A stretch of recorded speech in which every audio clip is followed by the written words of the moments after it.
Hey guys, got a 2023 plate MG HS here. Just going to show you how to adjust the date and the time on this one.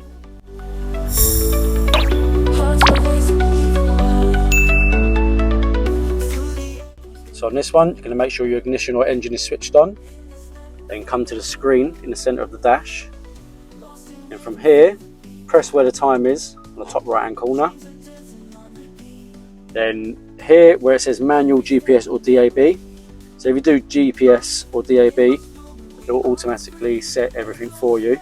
Or if you need to do it manually, just press manual and then it highlights this where you can change the clock to 24 hour or 12 hour. Then you can adjust the date and the time here. Just scroll up and down. And then once you're done, just press back and that will save it.